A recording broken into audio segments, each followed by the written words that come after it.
Assalamualaikum warahmatullahi wabarakatuh. Perkenalkan, nama saya Rosy Ardiansyah dengan nomor NIM 1905313882, mahasiswa program studi Ilmu Pemerintahan Universitas Terbuka. Pada video praktik ini saya akan memaparkan hasil analisis permasalahan pelayanan publik serta solusi inovatif yang dapat diterapkan untuk meningkatkan kualitas layanan administrasi kependudukan di Dukcapil Kecamatan Mekarsari. Yang pertama ialah permasalahannya adalah berdasarkan hasil observasi lapangan yang saya lakukan.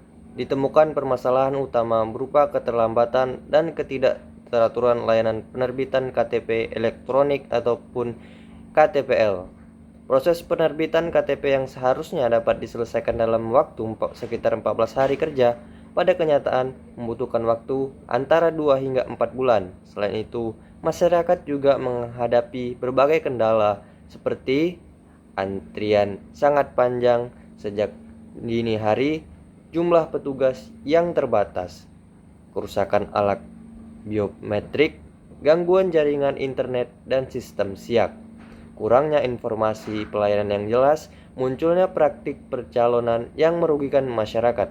Akibatnya, banyak warga mengalami kesulitan mengakses layanan pendidikan, kesehatan, perbankan, maupun bantuan sosial karena belum memiliki KTP yang valid.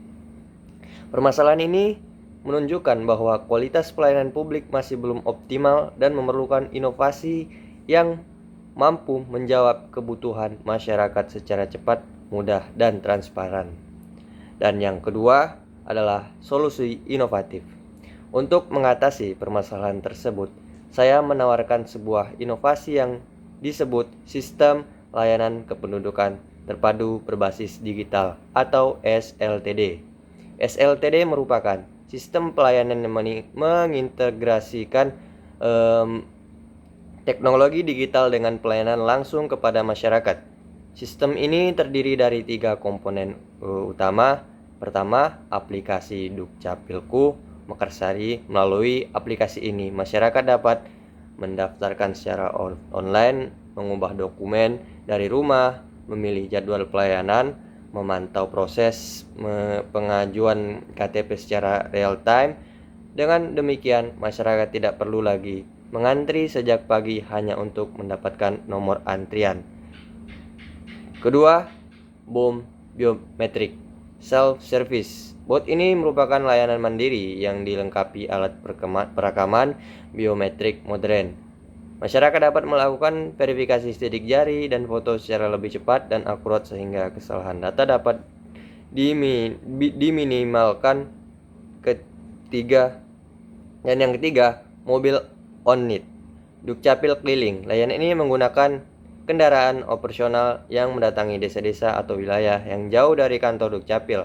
Melalui layanan jemput bola ini, masyarakat di daerah terpencil tetap dapat memperoleh pelayanan yang sama tanpa harus mengeluarkan biaya transportasi yang besar.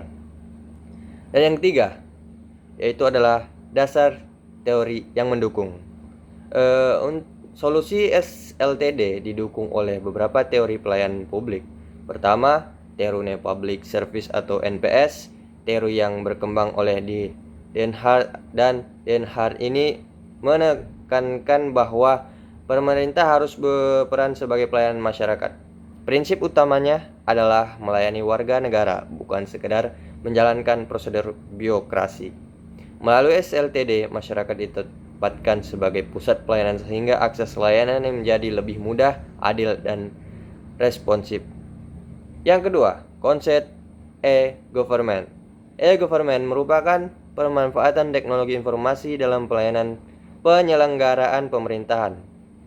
Konsep ini bertujuan meningkatkan efisiensi, transparansi, dan akuntabilitas pelayanan publik. Penerapan aplikasi digital dalam SLM merupakan bentuk nyata implementasi e-government di tingkat daerah.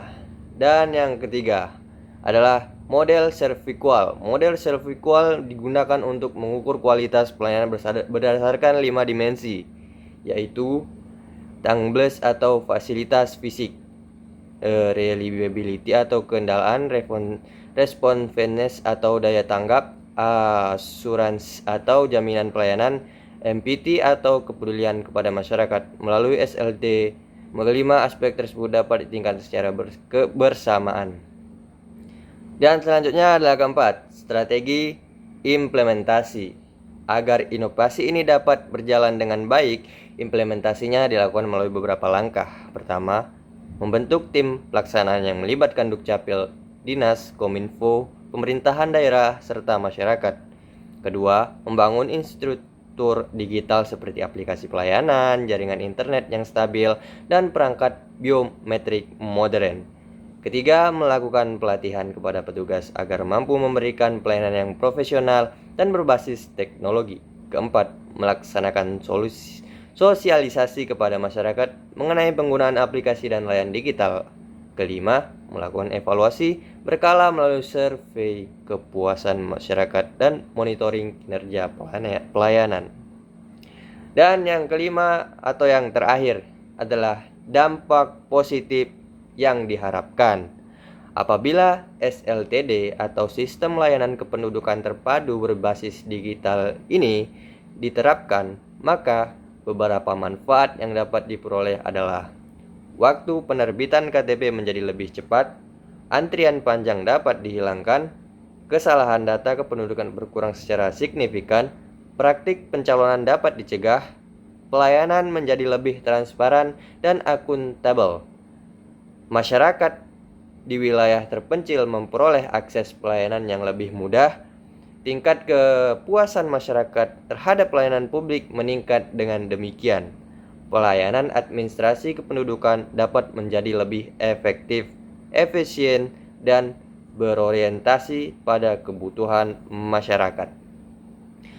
Ya, berdasarkan hasil analisis yang saya lakukan, dapat disimpulkan bahwa permasalahan keterlambatan dan ketidakkaruan layanan KTP di Dukcapil Kecamatan Makarsari ini memerlukan solusi yang inovatif dan berkelanjutan melalui penerapan sistem layanan kependudukan terpadu berbasis digital atau SLTD yang didukung oleh teori Neo Public Service, e-government, dan serkual. Diharapkan kualitas pelayanan publik dapat meningkat serta memberikan manfaat nyata bagi masyarakat.